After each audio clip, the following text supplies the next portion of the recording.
पोलियोट्रॉपी, ठीक है, पोलियोट्रॉपी दिख रहा है आप लोगों को। पोलियोट्रॉपी की एक बार डिफाइन पढ़ लो, ये एनसीईआरटी में नहीं मिलेगा आपको, ठीक है। पोलियोट्रॉपी और पॉलीजेनिक ट्रेट ये आपको एनसीईआरटी में नहीं मिलेगा, ये आपको ये नोट्स में मैं दे रही हूँ। दूसरा एक क्रॉस और है बैक क्रॉस, वो अलग से मैं नोट्स में दूंगी, वो इस नोट्स में भी नहीं है, मैं वो एक्सप्लेन कर देती हूँ बैक क्रॉस में क्या होता है। बैक क्रॉस ना आपकी एक टाइप की टेस्ट क्रॉस ही है। उसमें क्या कर रहे हैं हम, ऑफस्प्रिंग को, मतलब आपकी जब जनरेशन आती है, जो आपकी ऑफस्प्रिंग आ रही है, ठीक है, इसे हम किसी भी एक पेरेंट के साथ क्रॉस कर देते हैं, ठीक है, और इसे हम बोलते हैं बैक क्रॉस। नाम ही देखो, नाम बता रहा है बैक क्रॉस, दोबारा वापस क्रॉस करना। वापस किसकी क्रॉस कर रहे हो, ऑफस्प्रिंग की आपके पेरेंट के साथ, that is your back cross.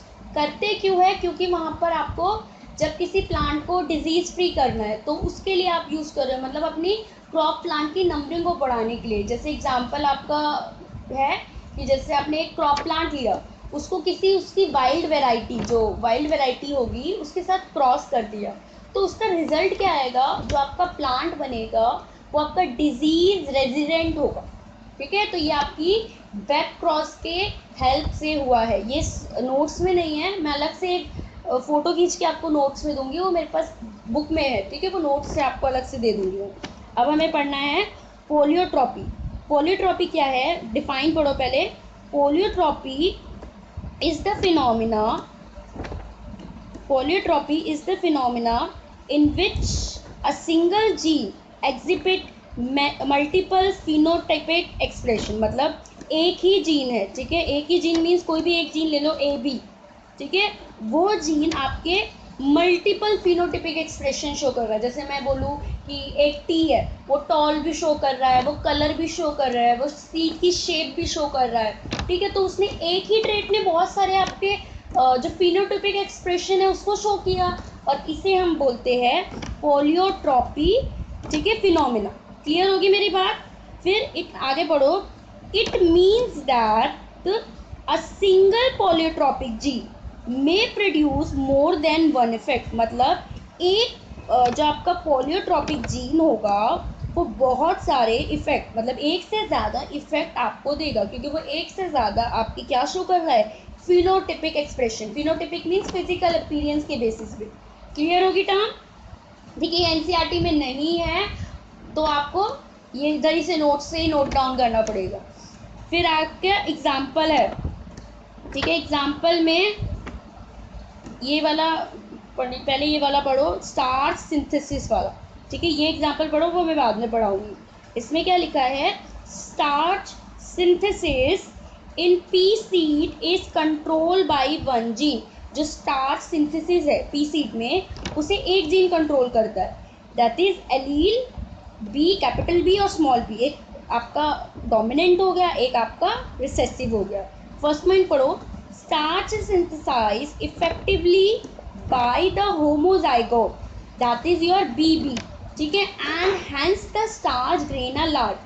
मतलब अगर आपका BB that means homozygote condition है, तो जो स्टार्च का ग्रेन आएगा, ठीक है, वो लार्ज आएगा, बड़ा होगा, और मेच्योरिटी में क्या हो जाएगा, राउंड होगा सीड की शेप, ठीक है। दो कैरेक्टर इसने कंट्रोल की इसी बी ने, एक तो उसने उसका साइज कंट्रोल किया, एक उसकी शेप कंट्रोल करी। नीचे देखो फिर आपका लिखा है the homozygote b b, that is small b, ठीक है। इसकी बात करूँ तो ये आपका क्या है, लेस एफिशिएंट है स्टार सिंथेसिस में, और आपका स्मॉल है, ठीक है, दैट मीन्स ये इसके अपोजिट वर्क करेगा। यहाँ पर जो बीबी वाला था वो लार्ज था और राउंड था, और जो स्मॉल बी है वो आपका स्मॉल होगा, ठीक है, वो लार्ज था, ये स्मॉल है, ये राउंड है, तो ये रिंकल्ड है। तीसरी आपकी कंडीशन क्या होती है, heterozygote, that is capital B small B, ये आपका राउंड सीड प्रोड्यूस कर रहा है, दैट मीन्स आपका बी क्या है, डोमिनेंट, और जो स्टार्च की ग्रेन की साइज होगी, ठीक है, वो आपकी इंटरमीडिएट होगी, ना ज़्यादा लार्ज ना ज़्यादा स्मॉल। क्लियर हो रही है ना बात। तो दैट मीन्स ये आपका इनकम्प्लीट डोमिनेंट शो कर रहा है, और ये आपका एग्जाम्पल है पोलियोट्रॉपी का। पोलियोट्रॉपी, फिर से टॉपिक पढ़ो, पॉलीजेनिक ट्रेट। पॉलीजेनिक ट्रेट जो है या इनहेरिटेंस है, वो गैल्टन ने दिया था, ठीक है, यहाँ लिखा भी हुआ है,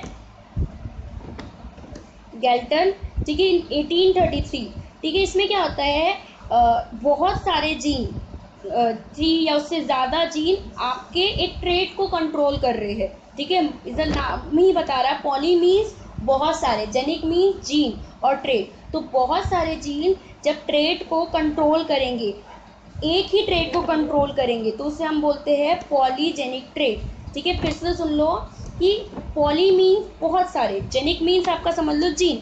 जब बहुत सारे जीन एक ही आपके ट्रेट को कंट्रोल करेंगे, उसे हम बोलते हैं पॉलीजेनिक ट्रेट, ठीक है। आगे, इसके आगे देखो क्या लिखा है, the phenotypic is produced as a result of participation of several gene, मतलब जब बहुत सारे gene A B C D ऐसे नाम ले रही हूँ मैं, ठीक है, बहुत सारे जीन करके एक ही रिजल्ट दे रहे हैं, एक ही फिनोटाइप दे रहे हैं, तो उसे हम उसे हम बोलेंगे पॉलीजेनिक ट्रेट।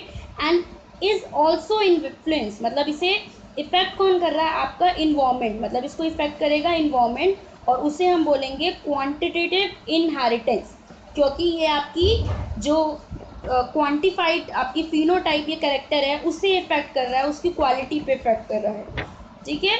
आगे, इसके आगे देखो,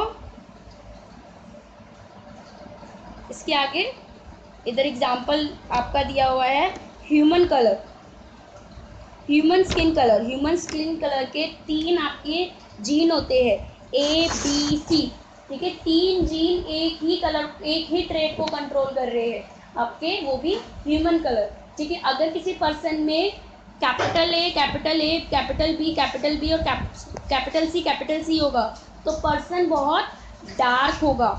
लेकिन सेम अगर मैं बात करूँ स्मॉल a और स्मॉल b और स्मॉल c, मतलब होमोजाइगस रिसेसिव कंडीशन होगी, तो पर्सन या तो वाइट होगा या फिर पर्सन बहुत लाइट होगा, ठीक है। और अगर इसका इंटरमीडिएट है, इंटरमीडिएट समझ रहे हो ना, capital A small a, capital B capital C small c, that means वो पर्सन इंटरमीडिएट है, ठीक है, इन दोनों का इंटरमीडिएट है, और उसे बोलते हैं मुलाटो, ठीक है, मुलाटो। अब याद रखना, अगर कोई पर्सन डार्क है, बहुत डार्क है, जैसे अफ्रीका वगैरह में, तो उनके अंदर जो जीन होगा वो कौन सा जीन होगा, capital A capital B capital C। लेकिन अगर पर्सन बहुत वाइट है, ठीक है, वाइट जैसे आपका इंग्लैंड वगैरह में ले लो, तो वहाँ पे क्या है, small a small b small c, ठीक है। अगर ये दोनों आपस में मैरिट करते हैं, तो आपकी जो ऑफस्प्रिंग आएगी वो या तो इन दोनों के कैरेक्टर के बेसिस में आएगी, बहुत डार्क या बहुत वाइट, या फिर कंडीशन आएगी आपकी इंटरमीडिएट की। इंटरमीडिएट क्या है, capital A capital B capital C, that is your mulatto. इसे क्या बोलते हैं, मुलाटो।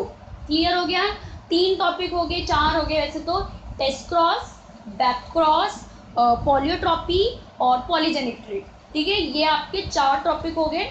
आगे हम करेंगे कॉम्प्लीमेंट्री जीन, ठीक है। कॉम्प्लीमेंट्री जीन आपका ये लिखा, कॉम्प्लीमेंट्री जीन में सबसे पहले कॉम्प्लीमेंट्री, देखो जब मैंने तुम्हें स्टार्टिंग में बताया था कि बायो में जब भी कोई टर्म पढ़ोगे ना, तो मैक्सिमम टर्म ऐसी होती है कि आप उसे तोड़ दो तो आपको आंसर मिल जाएगा, ठीक है, तोड़ते ही उसका आंसर आपको मिल जाएगा, क्योंकि आधी से ज़्यादा टर्म से ही मीनिंग निकलती है।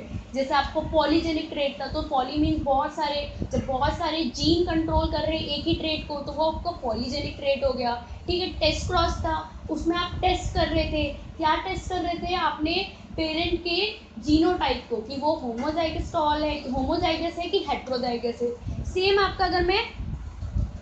सेम अगर मैं आपका कॉम्प्लीमेंट्री जीन लेती हूँ, ठीक है, तो कॉम्प्लीमेंट्री जीन में क्या है, कॉम्प्लीमेंट्री का मीनिंग क्या है, जो कंपनी दे, ठीक है, कंपनी दे, समझ लो कि एक जीन उसे कंपनी देने का काम कर रहा है, वो आपका कॉम्प्लीमेंट्री जीन। आप डिफाइन पढ़ो इसकी, complement the effect of each other to produce a phenotype, मतलब एक दूसरे को इफेक्ट करेंगे और एक फिनोटाइप बनाएंगे। इसके बाद आप इसका केवल एग्जाम्पल पढ़ोगे। For example, in case of sweet pea the flower colour is due to complementary gene, मतलब अगर आप स्वीट पी का एग्जाम्पल लेते हैं, तो जो फ्लावर कलर है वो कॉम्प्लीमेंट्री जीन है, ठीक है।